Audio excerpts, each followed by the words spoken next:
मोदींच्या शपथविधीच्या पार्श्वभूमीवर दिल्लीमध्ये आता कलम 144 लागू करण्यात आलाय। शपथविधी आधी नो फ्लाय झोन घोषित करण्यात आलाय।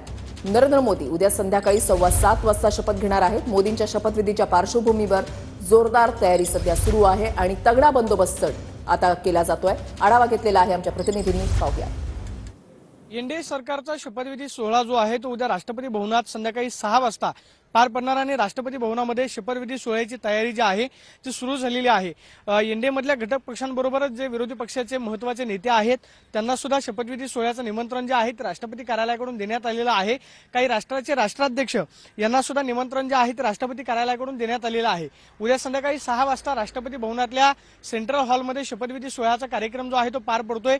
2 दिवसांपूर्वीच राष्ट्रपतींकडून एनडीएला सरकार स्थापनेचं निमंत्रण जे आहे ते देण्यात आलेलं होतं आणि त्यानुसारच राष्ट्रपती भवनामध्ये शपथविधी सोहळ्याची तयारी जी आहे ती सुरू झालेली आहे। उद्या संध्याकाळी 6 वाजता एनडीए सरकारचा शपथविधी सोहळा जो आहे तो पार पडणार आहे। भाजपमधल्याच पंतप्रधान नरेंद्र मोदी यांच्याबरोबरच काही मंत्री जे आहेत, सहयोगी पक्षाचे मंत्री जे आहेत ते उद्या शपथ घेताना पाहायला मिळतील, ज्याच्यामध्ये नितीश कुमार यांचा जेडीयू, त्याचबरोबर चंद्रबाबू नायडू यांचा टीडीपी, महाराष्ट्रातली एकनाथ शिंदेची शिवसेना, त्याचबरोबर अजित पवारांच्या राष्ट्रवादी काँग्रेसमधला एक मंत्री जो आहे तो पंतप्रधान नरेंद्र मोदी यांच्यासोबत कॅबिनेट मंत्रिपदाची शपथ घेईल, अशा पद्धतीची चर्चा जी आहे ती सध्या सुरू झालेली आहे। मात्र पंतप्रधान नरेंद्र मोदी हे उद्या आपल्या तिसऱ्यांदा पंतप्रधान म्हणून राष्ट्रपती भवनामध्ये शपथ घेतात आणि त्याची तयारी जी आहे ती राष्ट्रपती भवनामध्ये सुरू झालेली आहे। उद्या पंतप्रधान नरेंद्र मोदी यांच्यासोबत जवळपास 16 मंत्री जे आहेत ते मंत्रिपदाची शपथ घेतील अशी माहिती आहे। मात्र सध्या तरी राष्ट्रपती भवनामध्ये एनडीए सरकारच्या शपथविधी सोहळ्याची तयारी जी आहे ती सुरू झाली आहे। कॅमेरा पर्सन विनोद कुमार सह मी प्रदीप कापसे, TV9 मराठी,